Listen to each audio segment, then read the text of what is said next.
He goes by many names. Him, the Deliverer, Godslayer, Avenging Hand of Light. Whatever you call him, Adam Warlock is one of the most impressive specimens in the galaxy. So Will Poulter, the actor who plays him, had to put in the work. Adam Warlock in Guardians of the Galaxy Volume 3. I look at your face, right? It's a lot. This is a lot. Building a superhero physique is an unbelievably grueling process. Bulking and shaping up is hard work for anyone, especially when it means transforming a comedic actor like Ryan Reynolds into Deadpool or the diminutive Natalie Portman into the mighty Thor. Will Poulter's superhero upgrade was no exception, and the actor has opened up about the challenges involved in his rigid routine. In an interview with The Independent, Poulter mentioned how his whole life essentially became training consisting of a lot of gym work and a very specific diet. He also explained the sacrifices involved in spending so much time exercising and eating, saying, "The whole social side of your life has to take a back seat. I'm in a routine that is so rigid that being able to go out for dinner with friends is not something I've been able to do." Clearly, the process is as much about what you can't do as it is about what you do.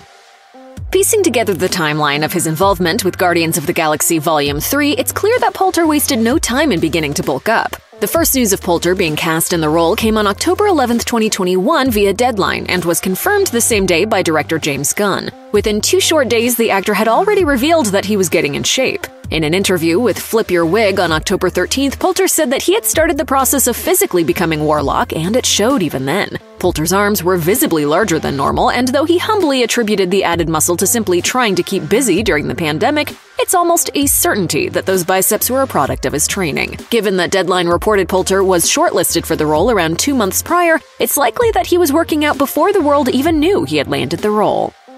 The majority of Poulter's responses when asked about his newfound physique have been about eating instead of exercising. He told The Independent that his trainers kept him on a very specific diet. He explained, "It's quantities of food you wouldn't necessarily want to ingest, and other times not enough food. I've gone through a series of different diets over the last few months." Though he didn't get much more specific due to Marvel's policy of being, as Poulter put it, all-secret squirrel, he at least confirmed that he was given separate diets for building mass, then cutting fat, then maintaining weight. His interview with GQ went much the same way. Poulter avoided any specifics about his diet, but did bring a protein shake with him for the 10 a.m. interview, which reporter Ben Allen noted speaks volumes. Like chicken nuggets? I love chicken nuggets.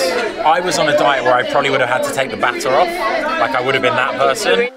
Like a lot of high-profile actors, Will Poulter is always working, so most of the information about his Warlock workouts has come in the midst of interviews about the Hulu series Dopesick. According to Poulter, however, when it came time to become Adam Warlock, he set everything else aside and made the transformation his life. He asserted to GQ that Warlock was his only occupation at that moment. He then told Variety, "It was actually my job to just kind of train and eat." He made it clear that to a large extent he shut himself off from the world and just focused on working out, consuming calories, and building muscle mass. For someone whose career potentially enables them to take on multiple projects at the same time and earn some major cash from each, his commitment to focusing on solely one job is admirable.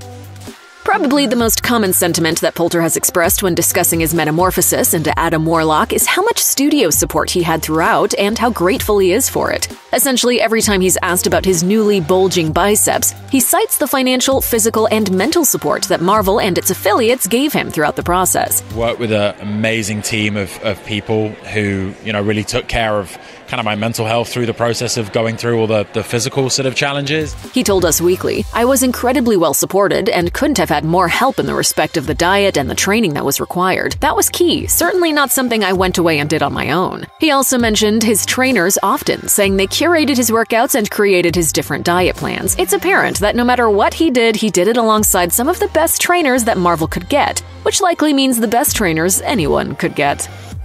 One specific aspect of Poulter's evolution into Adam Warlock has drawn more attention and appeared in more headlines than any other: his emphatic assertion that mental health is more important than anything else when undergoing such a strenuous endeavor. In particular, one quote from his Independent interview has been at the center of the media focus. He said, "The most important thing is that your mental and physical health has to be number one, and the aesthetic goals have to be secondary. Otherwise, you end up promoting something that is unhealthy and unrealistic." That quote has drawn its share of analysis and praise, but regardless of what anyone else believes, it's clear that Poulter deeply values his mental health and went into the process of building a new body in a thoughtful, holistic way.